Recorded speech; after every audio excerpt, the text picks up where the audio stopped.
ಇದ್ದೀರಾ ITV news headlines. ಗ್ರಾಮ ಪಂಚಾಯಿತಿ ಚುನಾವಣೆ ಅಧ್ಯಕ್ಷ ಉಪಾಧ್ಯಕ್ಷರಾಗಿ ಗೆದ್ದವರನ್ನು ಸಂಭ್ರಮಾಚರಣೆ, ಮುಖಂಡರಿಂದ ಶುಭಾಶಯಗಳು. ಆಕಾಶದಲ್ಲಿ ವಿಸ್ಮಯಕಾರಿ ಹಾರಾಟ, ಸಾರ್ವಜನಿಕರಲ್ಲಿ ಅಚ್ಚರಿ, ಕುತೂಹಲದಿಂದ ನೋಡಿದ ಜನತೆ. ಸದಸ್ಯರ ಸಮಬಲ ಚುನಾವಣೆ ಇಲ್ಲದೆ ಅಧ್ಯಕ್ಷ ಉಪಾಧ್ಯಕ್ಷ ಸ್ಥಾನಗಳು, ಸರ್ವಾನುಮತದಿಂದ ಅಧ್ಯಕ್ಷ ಉಪಾಧ್ಯಕ್ಷರ ವಿರುದ್ಧ ಆಯ್ಕೆ.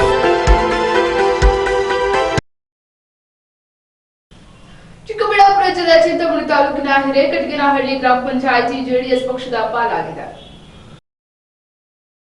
ಚಿಂತಾಮಣಿ ತಾಲೂಕಿನ ಹಿರೇಕಟಗೇನಹಳ್ಳಿ ಗ್ರಾಮ ಪಂಚಾಯಿತಿ ಅಧ್ಯಕ್ಷ ಹಾಗೂ ಉಪಾಧ್ಯಕ್ಷರ ಚುನಾವಣೆ ನಡೆದಿದ್ದು, ಅಧ್ಯಕ್ಷ ಸ್ಥಾನಕ್ಕೆ ಜೆಡಿಎಸ್ ಪಕ್ಷದ ರಾಜಮ್ಮ ಹಾಗೂ ರಮೇಶ್ ಎಂಬುವರು ನಾಮಪತ್ರ ಸಲ್ಲಿಸಿದ್ದು, ರಾಜಮ್ಮ ಅವರಿಗೆ 9 ಮತಗಳು, ರಮೇಶ್ 8 ಮತಗಳನ್ನು ಪಡೆದಿದ್ದು, ರಾಜಮ್ಮ ಅವರನ್ನ ಅಧ್ಯಕ್ಷರಾಗಿ ಹಾಗೂ ಉಪಾಧ್ಯಕ್ಷರು ಕೇವಲ 1 ನಾಮಪತ್ರ ಬಂದ ಕಾರಣ ವಸಂತಮ್ಮ ಅವರನ್ನ ಉಪಾಧ್ಯಕ್ಷರಾಗಿ ಅವಿರೋಧವಾಗಿ ಆಯ್ಕೆ ಮಾಡಿದ್ದಾರೆ. ಇನ್ನು ಈ ಸಂದರ್ಭದಲ್ಲಿ ಬೆಂಬಲಿಗರು ಹೂಮಾಲೆ ಹಾಕಿ ಶುಭ ಕೋರಿ ಸಂಭ್ರಮಿಸಿದ್ರು. ಅಧ್ಯಕ್ಷರನ್ನಾಗಿ ಸರ್ವ ಸದಸ್ಯ ಸಮ್ಮುಖದಲ್ಲಿ ಘೋಷಣೆ ಮಾಡಲಾಯಿತು. ಉಪಾಧ್ಯಕ್ಷ ಸ್ಥಾನಕ್ಕೆ ಶ್ರೀಮತಿ ವಸಂತಮ್ಮನವರು ನಾಮಪತ್ರ ಸಲ್ಲಿಸಿದ್ದು, ಬೇರೆ ಯಾವುದೇ ನಾಮಪತ್ರ ಸಲ್ಲಿಕೆಯಾಗದಿಲ್ಲದರಿಂದ ಶ್ರೀಮತಿ ವಸಂತಮ್ಮನವರನ್ನು ಉಪಾಧ್ಯಕ್ಷರನ್ನಾಗಿ ಅವಿರೋಧವಾಗಿ ಸರ್ವ ಸದಸ್ಯ ಸಮ್ಮುಖದಲ್ಲಿ ಘೋಷಿಸಲಾಯಿತು. ಸದರಿ ಅಧ್ಯಕ್ಷ ಹಾಗೂ ಉಪಾಧ್ಯಕ್ಷರ ಪ್ರಕ್ರಿಯೆಯನ್ನು ಹಾಜರಿದ್ದ ಎಲ್ಲ ಸದಸ್ಯರ ಸಮ್ಮುಖದಲ್ಲಿ ಓದಿ ಹೇಳಿ ಸಭೆಯನ್ನು ವಂದನೆಗಳೊಂದಿಗೆ ಮುಕ್ತಾಯಗೊಳಿಸಲಾಯಿತು. ಎಲ್ಲ ಮುಖಂಡರು, ಎಲ್ಲ ಕಾರ್ಯಕರ್ತರು ಎಲ್ಲರೂ ಹೋರಾಟದಿಂದ ಇವತ್ತೊಂದು ಒಳ್ಳೆ ಫಲ ಸಿಕ್ಕಿದೆ. ಆ ಫಲದಂತೆ ಪಂಚಾಯತಿಗೆ ನಮ್ಮ ಮುಖಂಡರುಗಳ ನೇತೃತ್ವದಲ್ಲಿ ನಮ್ಮ MLA ಆಗ್ಬೋದು, ನಮಗೆ ಇಂಡೈರೆಕ್ಟಾಗಿ KH ಮುನಿಯಪ್ಪನವರು ನಮ್ಗೆ ಸಪೋರ್ಟ್ ಮಾಡ್ತಾ ಇದ್ದಾರೆ. ಅವರು ಒಂದು ಆಶೀರ್ವಾದ, ಎಲ್ಲರ ಆಶೀರ್ವಾದದಿಂದ ಇವತ್ತು ಪಂಚಾಯತಿ ನಮ್ಮ ವಶಕ್ಕೆ ಬಂದಿದೆ. ಆದರೂ ಒಂದು ಸಣ್ಣ ಈ ಬೆಳೆಯಲ್ಲಿ ಸಣ್ಣ ಪುಟ್ಟ ಕಳೆ ಇದ್ದಂಗೆ ಒಂದು ಓಟ್ ಹೆಚ್ಚು ಕಮ್ಮಿ ಆಗಿದೆ. ಆದರೂ ಪರವಾಗಿಲ್ಲ, ದೇವರು ಆಶೀರ್ವಾದ ಮಾಡಿದ್ದಾರೆ. ಎಲ್ಲರೂ ಒಂದು ಒಗ್ಗಟ್ಟಾಗಿ ಇದು ಮಾಡಿದ್ದಾರೆ. ಮಾಡಿ ಇವತ್ತು ಪಂಚಾಯತಿ ನಮ್ಮ ಒಂದು ಕಂಟ್ರೋಲ್ಗೆ ಬಂದಿದೆ. ನಮ್ಮ ಪಂಚಾಯತಿಯ ಜನತೆಗೆ ನಾನು, ನಮ್ಮ ಅಧ್ಯಕ್ಷರು, ಉಪಾಧ್ಯಕ್ಷರು, ಸದಸ್ಯರುಗಳು ಹಾಗೂ ನಮ್ಮ ಮುಖಂಡರಾದ ರಾಜಗೋಪಾಲ್ ಹಾಗೂ MLA ಅವರು ಉಳಿದಂತೆ ಪಂಚಾಯತಿಯಲ್ಲಿ ಎಲ್ಲ ಗ್ರಾಮಗಳಲ್ಲಿ ಇರ್ತಕ್ಕಂಥ ಮುಖಂಡರು ಎಲ್ಲರೂ ಒಗ್ಗಟ್ಟಿನ ಫಲದಿಂದ ಇವತ್ತು ಪಂಚಾಯತಿ ಅಧಿಕಾರ ನಮಗೆ ಸಿಕ್ಕಿದೆ. ಆ ಪಂಚಾಯತಿ ಅಧಿಕಾರದಿಂದ ಜನತೆಗೆ ಆದಷ್ಟು ನಾವು ಒಳ್ಳೆಯದು ಮಾಡಿ, ಈಗ ಸತತ 15 ವರ್ಷಗಳಿಂದ ಪಂಚಾಯತಿ ಅಧಿಕಾರ ನಾನೇ ಸಂಪಾದನೆ ಮಾಡ್ತಾ ಇದ್ದೀನಿ. ಇನ್ನೂ 15 ವರ್ಷ ನಮಗೆ ಹೆಲ್ತ್ ಆರೋಗ್ಯ ದೇವರು ಸಹ ಕೊಟ್ಟರೆ ಇನ್ನೂ 15 ವರ್ಷ ಪಂಚಾಯತಿ ನಮ್ಮ ಕಡೆ ಗೆಲ್ಬೇಕಾಯ್ತು. ವಡಾಡಿ ಸುಬ್ರಹ್ಮಣ್ಯಂ ಜೊತೆ ನಾಗರಾಜ್, ITV ನ್ಯೂಸ್ ಚಿಂತಾಮಣಿ.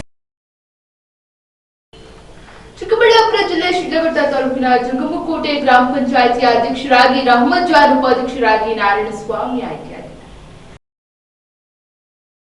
ಶಿಡ್ಲಘಟ್ಟ ತಾಲೂಕಿನ ಜಂಗಮಕೋಟೆ ಗ್ರಾಮ ಪಂಚಾಯಿತಿಯ ಅಧ್ಯಕ್ಷ, ಉಪಾಧ್ಯಕ್ಷರ ಸ್ಥಾನಗಳಿಗೆ ನಡೆದ ಚುನಾವಣೆಯಲ್ಲಿ ಹೆಚ್ಚು ಸದಸ್ಯ ಬಲವನ್ನ ಹೊಂದಿದ್ದ ಜೆಡಿಎಸ್ ಬೆಂಬಲಿತ ಅಭ್ಯರ್ಥಿಯಾಗಿ ನಾಮಪತ್ರ ಸಲ್ಲಿಸಿದ ರಹಮತ್ ಜಾನ್ 11 ಮತಗಳನ್ನು ಪಡೆದುಕೊಂಡು ಆಯ್ಕೆಯಾಗಿದ್ದಾರೆ. ಉಪಾಧ್ಯಕ್ಷ ಸ್ಥಾನಕ್ಕೆ ನಡೆದ ಚುನಾವಣೆಯಲ್ಲಿ JM ನಾರಾಯಣಸ್ವಾಮಿ 10 ಮತಗಳನ್ನು ಪಡೆದುಕೊಂಡು ಆಯ್ಕೆಯಾಗಿದ್ದು, ಪಂಚಾಯಿತಿಯನ್ನು ಜೆಡಿಎಸ್ ವಶಕ್ಕೆ ಪಡೆದುಕೊಂಡಿದ್ದಾರೆ. ಚುನಾವಣಾಧಿಕಾರಿಯಾಗಿ ಕರ್ತವ್ಯ ನಿರ್ವಹಿಸಿದ ತಾಲೂಕು ಪಂಚಾಯಿತಿ ಕಾರ್ಯನಿರ್ವಾಹಕ ಅಧಿಕಾರಿ ರಾಮಾಂಜನೇಯ ಅಧ್ಯಕ್ಷರು, ಉಪಾಧ್ಯಕ್ಷರುಗಳ ಆಯ್ಕೆಯನ್ನ ಘೋಷಣೆ ಮಾಡಿದ್ರು.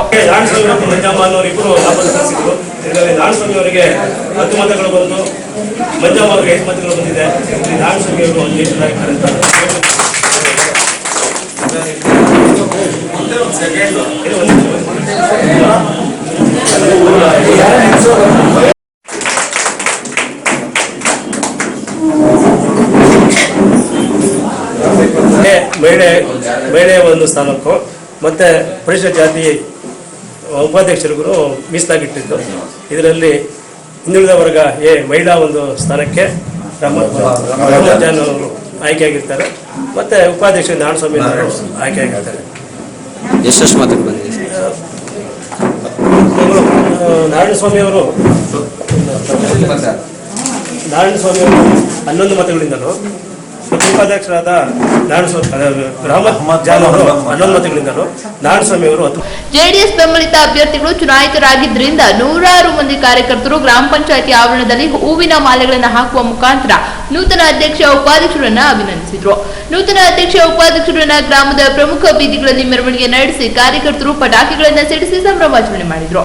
ಈ ಸಂದರ್ಭದಲ್ಲಿ ಕೋಚಿಮೂಲ್ ನಿರ್ದೇಶಕ ಬಂಗ್ ಮುನಿಯಪ್ಪ, ಜೆ ವೆಂಕಟಾಪುರ ಗ್ರಾಮ ಪಂಚಾಯಿತಿ ಅಧ್ಯಕ್ಷ ರಘುನಾಥ್, ಶಿಡ್ಲಘಟ್ಟ ನಗರಸಭಾ ಸದಸ್ಯ ಅಮ್ಸರ್ ಪಾಷಾ, ಮುಗಿಲಡ್ಪಿ ನಂಜಪ್ಪ, ಜಂಗಮಕೋಟೆ ಗ್ರಾಮ ಪಂಚಾಯಿತಿ ಮಾಜಿ ಅಧ್ಯಕ್ಷ ನಜೀರ್ ಅಹಮದ್, ಮಾಜಿ ಉಪಾಧ್ಯಕ್ಷ ಜೆ ವೆಂಕಟೇಶ್, ಸದಸ್ಯರಾದ ಶ್ರೀನಿವಾಸ್ ಮುಂತಾದವರು ಹಾಜರಿದ್ದರು.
कैमरामैन मिथुन ಜೊತೆ ಮುನಿನಾರಾಯಣ್, ಐಟಿವಿ ನ್ಯೂಸ್, ಶಿಡ್ಲಘಟ್ಟ. ಆಕಾಶದಲ್ಲಿ ವಿಸ್ಮಯಕಾರಿ ವಸ್ತುವೊಂದು ಹಾರಾಡಿ ಸಾರ್ವಜನಿಕರಲ್ಲಿ ಅಚ್ಚರಿಯನ್ನ ಮೂಡಿಸುವ ಘಟನೆ ಚಿಕ್ಕಬಳ್ಳಾಪುರ ಜಿಲ್ಲೆಯ ಚಿಂತಾಮಣಿ ತಾಲೂಕಿನಲ್ಲಿ ಜರುಗಿದೆ. ಹೀಗೆ ಆಕಾಶದತ್ತ ಮುಖ ಮಾಡಿರುವ ಜನ, ಏನೇನೋ ತುಂಬಾ ತೀಕ್ಷ್ಣವಾಗಿ ನೋಡುತ್ತಿರುವ ಸಾರ್ವಜನಿಕರು.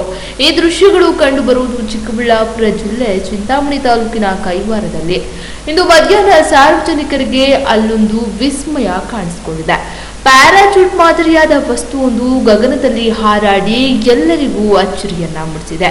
ಇನ್ನು ಕಳೆದ ತಿಂಗಳಿನಲ್ಲಿ ಆಂಧ್ರ ಪ್ರದೇಶದಲ್ಲಿ ಇದೇ ರೀತಿಯಾಗಿ ವಿಸ್ಮಯಕಾರಿಯಾದ ಘಟನೆ ನಡೆದಿದ್ದು, ಅನ್ಯಗ್ರಹ ಜೀವಿಗಳು ಆಕಾಶದಲ್ಲಿ ಹಾರಾಡುತ್ತಿವೆ ಎನ್ನುವ ಅನುಮಾನಗಳು ಕಾಡುತ್ತಿದ್ದು, ಜನರಲ್ಲಿ ಕುತೂಹಲದ ಜೊತೆಗೆ ಆತಂಕ ಮೂಡುತ್ತಿದೆ. ಒಟ್ನಲ್ಲಿ ಆಕಾಶದಲ್ಲಿ ಈ ರೀತಿಯಾದ ಬೃಹದಾಕಾರದ ಪ್ಯಾರಾಚೂಟ್ ಮಾದರಿಯ ವಸ್ತುಗಳು ಆಗಾಗ ಸಾರ್ವಜನಿಕರಿಗೆ ಕಂಡು ಬರುತ್ತಿದ್ದು, ಎಲ್ಲರಿಗೂ ಅಚ್ಚರಿಯನ್ನ ಮೂಡಿಸಿದೆ. ಆಕಾಶದಲ್ಲಿ ವೈಟ್ ತರ ಒಂದು ಪ್ಯಾರಾಶೂಟ್ ತರ ರೀತಿ ಕಾಣಿಸ್ತು. ಅದನ್ನು ನೋಡಿದ್ರೆ ವಿಚಿತ್ರವ ಆಕಾರದಲ್ಲಿ ವೈಟಲ್ಲಿ ಗಾಳಿ ತೇಲಾಡಿಕೊಂಡು ಕೈವಾರದ ಕಡೆ ಅಂತ ಆ ಕಡೆ ಬೈಪಾಸ್ ರಸ್ತೆ ಬಿಟ್ಟು ಆ ಕಡೆ ಮುಂದೆ ಹೋದಂಗೆ ಕಾಣಿಸ್ತು. ಅದು ವಿಚಿತ್ರ ಏನಾದ್ರು ನಮಗೆ ಗೊತ್ತಾಗ್ತಾ ಇಲ್ಲ. ಇದನ್ನು ವೆರಿಫೈ ಮಾಡಿದ್ರೆ ಯಾವ ಥರ ಆಕಾರ. ಮಸ್ತೇನಹಳ್ಳಿಯಲ್ಲಿ ಇದ್ವಿ ನಾವು. ಇದ್ದಾಗ ಬೆಟ್ಟದ ಮೇಲೆಯಿಂದ ಒಂದು ಬಿಳಿ ಆಕಾರದಲ್ಲಿ ಒಂದು ಯಾವುದೋ ಒಂದು ವಿಚಿತ್ರವಾದಂಥ ಒಂದು ಇದು ನಡೀತು. ಏನು ಅಂತೇಳಿ ನಾವು ಅಬ್ಸರ್ವ್ ಮಾಡ್ಕೊಂಡು ನೋಡಿದ್ವಿ. ಒಂದು ಏನೋ ಬೆಳಕು ಮಿಂಚಿನ ಥರ, ಮಿಂಚಿನ ರೀತಿಯಲ್ಲಿ ಸುಮಾರಷ್ಟು ದೂರ ನಾವು ಅಬ್ಸರ್ವ್ ಮಾಡಿದ್ವಿ. ಆದರೆ ಅದನ್ನು ಅಬ್ಸರ್ವ್ ಮಾಡಿ ನೋಡಿದಾಗ ಪ್ಯಾರಾಚೂಟ ಮತ್ತೊಂದು ಅಂತೇಳಿ ಇದು ಮಾಡಿದ್ವಿ. ಆದರೆ ಯಾವುದೇ ರೀತಿಯಾದಂಥದ್ದು ಕಾಣಲಿಲ್ಲ. ಒಂದು ವಿಚಿತ್ರವಾದಂಥ ಒಂದು ಬೆಳಕು, ವಿಸ್ಮಯ ಅಂತಾನೆ ಹೇಳ್ಬೋದು. ಬೆಲೂನ್ ಟೈಪು ಅಂತಾನು ಅಲ್ಲ, ಒಂದು ಆಕಾರನೇ ಇಲ್ಲ ಅದಕ್ಕೆ, ಚೇಂಜ್ ಆಗ್ತಾ ಇತ್ತು. ಆ ರೀತಿ ಕಾಣಿಸ್ತು. ನಾನು ಇದ್ರ ಬಗ್ಗೆ ನಾನು ಈ ಒಂದು 4-5 ದಿವಸಗಳ ಹಿಂದೆ ಆಂಧ್ರದಲ್ಲಿ ಒಂದು ವಿಚಿತ್ರವಾದಂಥ ಅನ್ಯಗ್ರಹಗಳಿಂದ ಬಂದಿದೆ ಅಂತಕ್ಕಂಥದ್ದು ನಾವು ಕೇಳ್ಪಟ್ವಿ. ಆದರೆ ಇದನ್ನು ನೋಡಿದ್ರೆ ಮೇ ಬಿ ಇರಬಹುದೇನೋ ಅಂತ ಹೇಳ್ಬಿಟ್ಟು ನಾವು ಅದಕ್ಕೋಸ್ಕರನೇ ಅಬ್ಸರ್ವ್ ಮಾಡಿ ನೋಡಿದ್ವಿ. ಆದರೆ ಇದಕ್ಕೆ ಯಾವುದೇ ರೀತಿಯಾದಂಥ ಆಕಾರ ಕಂಡು ಬರಲಿಲ್ಲ. ಎಲ್ಲರೂ ವಡ್ಹಳ್ಳಿ ಸುಬ್ರಹ್ಮಣ್ಯಂ ಜೊತೆ ನಾಗರಾಜ್, ಐಟಿವಿ ನ್ಯೂಸ್, ಚಿಂತಾಮಣಿ. ಕೋಲಾರ ಜಿಲ್ಲೆ ಮಾಲೂರು ತಾಲೂಕಿನ ಹುಂಗೇನಹಳ್ಳಿ ಗ್ರಾಮ ಪಂಚಾಯಿತಿ ಜೆಡಿಎಸ್ ಪಕ್ಷದ ವಶವಾಗಿದೆ.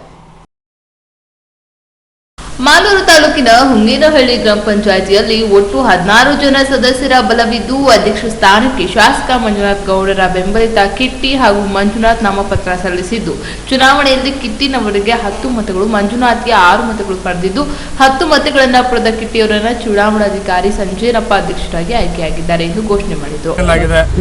ಇವತ್ತು ಮಾಲೂರು ತಾಲೂಕಲ್ಲಿ 28ಗೆ 20 ಗ್ರಾಮ ಪಂಚಾಯತಿ JDS ಅಂತ ಆಗಿದೆ. ಇವತ್ತು 7ರಲ್ಲಿ 6 ಗ್ರಾಮ ಪಂಚಾಯತಿ ದಿನ್ನಳ್ಳಿ, ಹಸಂಡಳ್ಳಿ, ಉಂಗೇನಹಳ್ಳಿ, ದೊಡ್ಡಶಿವಾರ, ಸಂತಹಳ್ಳಿ, ಉಲವಂಗ್ಲ, ಹೊಸಕೋಟೆ 6 ಗ್ರಾಮ ಪಂಚಾಯತಿ JDS ಆಗಿದೆ. ಪೂರ್ತಿ ಗೆದ್ದಿದ್ದೀವಿ. ಇವತ್ತು ಮಾಲೂರು ತಾಲೂಕಲ್ಲಿ JDS ಪಕ್ಷ ಇಷ್ಟೊಂದು ಪ್ರಬಲವಾಗಿರ್ಬೇಕಾದ್ರೆ ನಾವು ನಾಯಕರಿಗೆಲ್ಲ ಒಗ್ಗಟ್ಟು ಶಾಸಕರು ಮಾಲೂರು ತಾಲೂಕಲ್ಲಿ ಶಾಸಕರು ಅಭಿವೃದ್ಧಿ ಕೆಲಸ ಮಾಡೋದಕ್ಕೆ ಇವತ್ತು ನಮ್ಮ ತಾಲೂಕಲ್ಲಿ ಇಷ್ಟೊಂದು ಪ್ರಬಲವಾಗಿ ಇವತ್ತು 20 ಗ್ರಾಮ ಪಂಚಾಯತಿಗಳು JDS ಪಕ್ಷ ಆಗೋಕ್ಕೆ ಕಾರಣ ಆಗಿದೆ. ಇನ್ನು ಮುಂದೆ ನಮ್ಮ ಜವಾಬ್ದಾರಿ ಒಳ್ಳೆ ಆಡಳಿತ ಕೊಡಬೇಕು. ಎಲ್ಲ ಗ್ರಾಮ ಪಂಚಾಯತ್ ಅಧ್ಯಕ್ಷರು ಶಾಸಕರು ಸೆಷನ್ ಮುಗಿಸ್ಕೊಂಡ್ಬಂದ್ಮೇಲೆ ಒಂದು ದಿನಾಂಕ ಫಿಕ್ಸ್ ಮಾಡ್ತೇವೆ. ದಿನಾಂಕ ಫಿಕ್ಸ್ ಮಾಡಿ ಒಂದು ಸಭೆ ಮಾಡಿ ಮಾಲೂರು ತಾಲೂಕಲ್ಲಿ ನಮ್ಮ ಗ್ರಾಮ ಪಂಚಾಯತ್ ಆಡಳಿತ ಯಾವ ರೀತಿ ನಡೆಸಬೇಕಾಗ್ತದೆ ಶಾಸಕರು ಎಲ್ಲ ಅವರಿಗೆ ಮಾರ್ಗದರ್ಶನ ಕೊಡ್ತಾರೆ. ಇವತ್ತು ಇನ್ನೊಂದು ವಿಶೇಷ ಏನಂದರೆ ಇಲ್ಲಿ JDS ಮತ್ತು ಕಾಂಗ್ರೆಸ್ ಮತ್ತು BJP ವಿಚಿತ್ರವಾದ ರಾಜಕಾರಣ ಮಾಲೂರು ತಾಲೂಕಲ್ಲಿ ಮಾಡಿ ತೋರಿಸಿದ್ದಾರೆ. ಸ್ವಂತವಾಗಿ ಕಾಂಗ್ರೆಸ್ ಪಕ್ಷ ಮತ್ತು JDS ಪಕ್ಷ ಪಾರ್ವೇಷ ಮಾಡೋಕ್ಕೆ ಎಲ್ಲೂ ಕೂಡ BJP ಅವರಿಗೆ ಶಕ್ತಿ ಇಲ್ಲದೆ, BJP ಮತ್ತು ಕಾಂಗ್ರೆಸ್ ಪಕ್ಷ ಇವತ್ತೇನು 8 ಸೀಟ್ ಗೆದ್ದಿದ್ದಾರೋ, 8 ಪ್ರಧಾನಗಳಾಗಿದ್ದಾರೋ, ಚೇರ್ಮನ್ಗಳಾಗಿದ್ದಾರೋ, ಅದು ಅವರು ಸ್ವಂತ ಶಕ್ತಿಯಿಂದ ಆಗಿರುವಂಥ ಪಂಚಾಯತ್ಗಳು ಒಂದು ಕೂಡ ಇಲ್ಲ. ಅದು BJP ಮತ್ತು ಕಾಂಗ್ರೆಸ್ ಅಲಯನ್ಸ್ ಅಂತ ಮಾಡಿಕೊಂಡು ಎಲ್ಲೋ ಒಂದು ಕಡೆ ಕಾಂಗ್ರೆಸ್, ಎಲ್ಲೋ ಒಂದು ಕಡೆ BJP ಅಂತ ಆಟ ಆಡಿರೋದು ಬಿಟ್ಟರೆ 20 ಗ್ರಾಮ ಪಂಚಾಯತಿ ಸ್ವಂತ ಶಕ್ತಿಯಲ್ಲಿ JDS ಇಲ್ಲಿ ಮಾಲೂರು ತಾಲೂಕಲ್ಲಿ ಅಧ್ಯಕ್ಷರು ಮತ್ತು ಉಪಾಧ್ಯಕ್ಷರು ಆಗಿದ್ದಾರೆ. ಉಪಾಧ್ಯಕ್ಷ ಸ್ಥಾನಕ್ಕೆ ಯಾರು ನಾಮಪತ್ರ ಸಲ್ಲಿಸಿದ ಕಾರಣ ನಾರಾಯಣಮ್ಮ ಒಬ್ಬರೇ ನಾಮಪತ್ರ ಸಲ್ಲಿಸಿದ್ರಿಂದ ಅವರನ್ನ ಅವಿರೋಧವಾಗಿ ಆಯ್ಕೆ ಎಂದು ಘೋಷಣೆ ಮಾಡಿದ್ರು. ನೂತನವಾಗಿ ಆಯ್ಕೆಯಾದ ಅಧ್ಯಕ್ಷ ಮತ್ತು ಉಪಾಧ್ಯಕ್ಷರಿಗೆ JDS ಕಾರ್ಯಕರ್ತರು ಹಾಗೂ ಕೋಚಮುಲ್ ನಿರ್ದೇಶಕ JDS ಮುಖಂಡ KY ನಂಜಿಗೌಡ ಮತ್ತು ಅಭಿನಂದನೆ ಸಲ್ಲಿಸಿದ್ರು. ಈ ವೇಳೆ JDSನ ಕಾರ್ಯಕರ್ತರು ಅಭಿಮಾನಿಗಳು ಪಟಾಕಿಗಳಿಂದ ಸಿಡಿಸಿ ಸಂಭ್ರಮಾಚರಣೆ ನಡೆಸಿದ್ರು. ಯಾವುದೇ ಕಾರಣ ಇರ್ಬೋದು, ಯಾವುದೇ ಶೌಚಾಲಯ ಇರ್ಬೋದು, ನೀರಿನ ಸಮಸ್ಯೆ ಇರ್ಬೋದು, ಬಿಚ್ಚಿಟ್ಟು ಹೇಳ್ಬೋದು, ನಮ್ಮ PDO ಸಾಹೇಬ್ ಮಂಜುನಾಥ್ ಅವರು ಎಲ್ಲ ಇದು ಹೇಳ್ಕೊಂಡು ಒಳ್ಳೆ ವರ್ಕರ್, ಒಳ್ಳೆ ಇದು ಆಡಳಿತ ಕೊಡ್ತಾರೆ ಅವರು. ಅದಕ್ಕೇನಿದೇನಿಲ್ಲ, ನಾವು ಅದಕ್ಕೆ ಸಾಧ್ತಿರ್ತೀವಿ. ಎಲ್ಲ ಏನೋ ಇದು ಮಾಡಿದ್ದೀರ, ಎಲ್ಲರೂ ಇದು ಮಾಡಿಕೊಡ್ರಿ, ನಮಗೆ ಸಹಕಾರ ಕೊಟ್ಟರೆ ನೀವು ಎಷ್ಟು ಸಹಕಾರ ಕೊಡ್ತೀರ ನಾವು ಅದರಲ್ಲಿ ನಾವು. ಈ ಸಂದರ್ಭದಲ್ಲಿ ಹುಂಗೇನಹಳ್ಳಿ ಶ್ರೀನಾಥ್ಪುರ್ ರಮೇಶ್, ವೆಂಕಟೇಶ್, ಶ್ರೀನಿವಾಸ್ ಗೌಡ, ಕೃಷ್ಣಪ್ಪ, ಸೋಮಶೇಖರ್, ಅಶೋಕ್ ಕುಮಾರ್, ನಾಗರಾಜ್, ಸಂಪತ್, ಗಜೇಂದ್ರ, ಮುನಿಶಾಮಿ ಗೌಡ, ಮಂಜು, ನಜೀರಾ, ನಾರಾಯಣಸ್ವಾಮಿ ಮುಂತಾದವರು ಹಾಜರಿದ್ದರು. ಕ್ಯಾಮರಾಮನ್ ಪ್ರವೀಣ್ ಜೊತೆ ನಾರಾಯಣ್ ದಾಸ್, ITV ನ್ಯೂಸ್ ಮಾಲೂರು. ಈಗ ಬ್ರೇಕ್ ನಂತರ ITV ನ್ಯೂಸ್ ಮುಂದುವರಿಯುತ್ತದೆ.